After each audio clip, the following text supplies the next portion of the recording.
Hello my dear friend, मैं हूँ औरंगज़ेब और मेरे साथ में है मिस्टर राजू, जो कि सेफ्टी इंचार्ज है। तो सेफ्टी इंचार्ज से आज हम बात करेंगे राजू भाई से और पूछेंगे कि अगर सेफ्टी ऑफिसर या सेफ्टी सुपरवाइज़र में अगर जॉब करना है या कोर्स करना है तो उससे रिलेटेड ये बताएगा कि क्या कोर्स करना पड़ता है और कौन सा कोर्स करके अगर इंडस्ट्री में लगना है तो क्या क्या करना पड़ता है।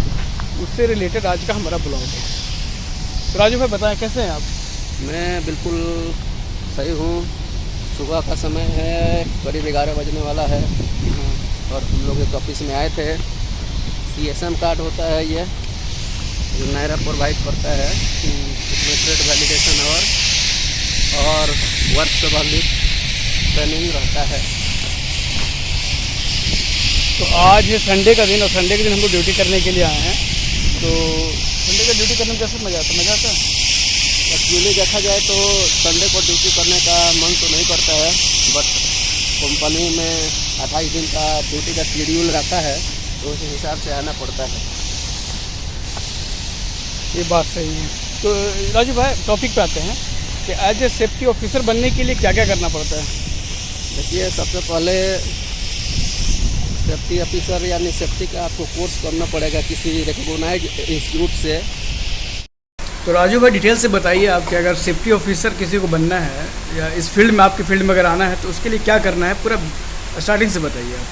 सबसे पहले ये होता है कि अगर कोई व्यक्ति सेफ्टी के फील्ड में जाना चाहता है तो उसके लिए सबसे पहले एक सेफ्टी स्टीवार्ड होता है जो +2 पर होता है। अच्छा।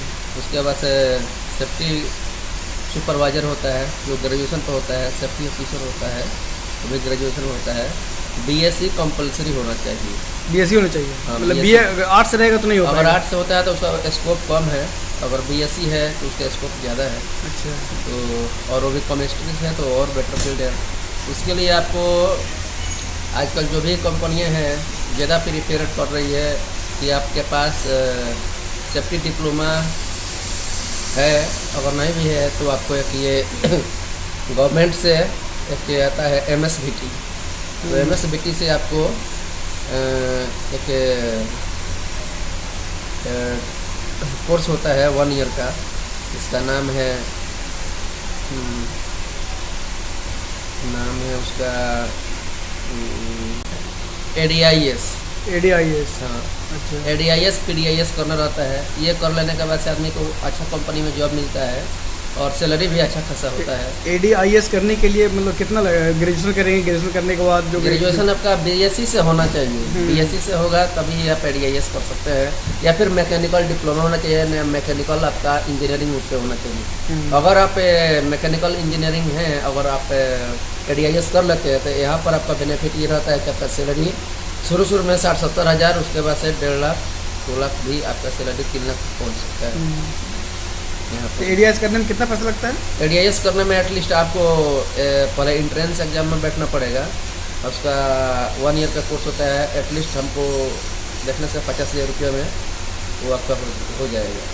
ये परमानेंट कोर्स होता है कि मतलब ये गवर्नमेंट के द्वारा? अच्छा, गवर्नमेंट के द्वारा होता है। गवर्नमेंट के द्वारा रिकॉग्नाइजेशन ये इंस्टीट्यूट कॉलेज होता है जो कि महाराष्ट्र में, कोलकाता में है और ये क्या केरला में है और एक पश्चिम बंगाल में है। तो आप कहीं से भी कर सकते हैं। तो ये मतलब कोर्स कंप्लीट कर लिया बंदा, ठीक है। उसके बाद अगर जॉब के लिए अगर करे तो जॉब के लिए क्या करना पड़ता है? स्टार्टिंग में जॉब कैसे मिलता है? जॉब का रिगार्डिंग देखिए, अच्छी कंपनी में जाने के लिए ADIS कर रहे हैं तो जब से आप ADIS कर रहे हैं तो वहाँ से आपका कम से कम 10 ईयर का एक्सपीरियंस होना चाहिए। ADIS करने के बाद ADIS करने के टाइम 10 ईयर्स का एक्सपीरियंस होना चाहिए। अगर अच्छी खासी अगर आप कमाई करना चाहते हैं तो 10 ईयर्स का आपका ये होना चाहिए, एक्सपीरियंस होना चाहिए कम से कम। और ज़्यादा से ज़्यादा आप समझ सकते हैं। और फ्रेशर के लिए अगर जॉब करना चाहते हो तो? फ्रेशर तो आजकल कंपनियां ले नहीं रहा है, कम से कम एटलीस्ट 3 साल का एक्सपीरियंस तो कहीं ना कहीं तो काम करना पड़ेगा ना, एक्सपीरियंस होगा कैसे? वही तो शुरू में मुझे भी यही परेशानी हुई थी, मुझे भी कोई रख नहीं रहा था। तो बट मैं भी बहुत परेशानी का सामना किया। बट एक HSC मैनेजर थे, मैं बोला कि सर मैं फ्रेशर हूँ, मैंने कुछ कीजिए। तो उन्होंने बोला कि ठीक है, एक प्रोजेक्ट आने वाला है तो आप मेरे असिस्टेंट से बात कीजिएगा तो आपको बताएंगे। तो ठीक उसके बाद मैं जैसे प्रोजेक्ट आया, मैं उनके असिस्टेंट से मिला तो उन्होंने मेरा रिज्यूम लिया, रिज्यूम लेकर सैलरी कुछ मेरा 14,000 लगा था शुरू में, हाँ। और उसी में आपका खाना पीना रहना भी आपका उसी में इंक्लूड था। ये था कि बेनिफिट की 8 घंटे का ड्यूटी था। मतलब स्टार्टिंग बहुत स्ट्रगल करना पड़ता है ना फ्रेशर को, है। तो फ्रेशर के लिए अगर जॉब है कहीं भी, मतलब कोशिश कीजिए घर पर बैठने का नहीं है, ट्राई हाँ, करते घर पे रहिए, नहीं बढ़ कहीं भी ट्राई करते रहिए, कहीं ना कहीं जॉब होगा ही। होगा ही पूरा। स्ट्रगल तो है ही, लेकिन कहीं ना कहीं होगा। बहुत सारे इंस्टीट्यूट के पास भी आता है, हम्म। बहुत सारे इंस्टीट्यूट के पास डायरेक्ट वैकेंसी भी चला जाता है कि भाई मुझे 10 लाख से चाहिए सेफ्टी में। तो उस समय वो लोग क्या करता है कि अपना कुछ एक्सपीरियंस सर्टिफिकेट बनवा कर वो कंपनी में भेज देता है। तो यहाँ भी एक बेनिफिट होता है कि अगर आप इंस्टीट्यूट से बराबर कंसल्टेंट्स रखते हैं तो वहाँ भी आपको ये बेनिफिट मिलता है कि आपको कहीं ना कहीं भेज देगा। दूसरा इसमें जो है प्रेफरेंस बहुत ज़्यादा काम करता है सेफ्टी के जॉब में। कि आपके पास अगर प्रेफरेंस है तो बिना कुछ इंटरव्यू हल्का फुल्का दिए हुए अगर कर सकते हैं। अगर आपके पास प्रेफरेंस नहीं है तो कहीं आपका वैकेंसी या किसी ने आपको बताया, फिर भी आपको वहाँ पर इंटरव्यू, आजकल इंटरव्यू 3 फेस में भी रिलायंस में आ रहा है। 3 फेस में आपका भी इंटरव्यू दिया जा रहा है। कहीं ना कहीं जब है। और जैसे कि ADIS बताया, उससे निबोस भी होता है। निबोस कहाँ पे कब कर सकते हैं? तो निबोस भी आप कर सकते हैं अगर आपको फॉरेन जाना है। तो इसमें कोई आपका कोई BSc है या फिर आपका डिप्लोमा है या फिर BTech है, इंजीनियरिंग किए हैं, तो इसमें कोई जनरल सर्टिफिकेट जो इंडस्ट्रियल फायर एंड सेफ्टी का जरूरत नहीं है। अगर आप डायरेक्ट निबोस कर लेते हैं तो उससे भी आप जा सकते हैं, क्योंकि UK का ये सर्टिफिकेट होता है, उसको बोलते हैं IGC 1, 2, 3। तो इस समय शायद 1 हटा दिया है, 2, 3 को कंपलसरी मान लिया है। तो एक इंटरनेशनल जनरल सर्टिफिकेट होता है, इसमें आप फॉरेन में आप किसी भी स्ट्रीम से आप जा सकते हैं, अच्छे खासी इसमें कमाइए।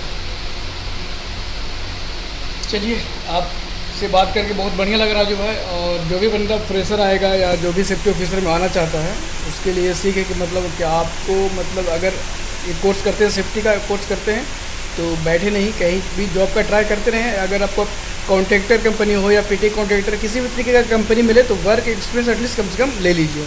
बिल्कुल बिल्कुल, थैंक यू औरंगजेब भाई। चलिए, थैंक यू सवाल पूछने के लिए।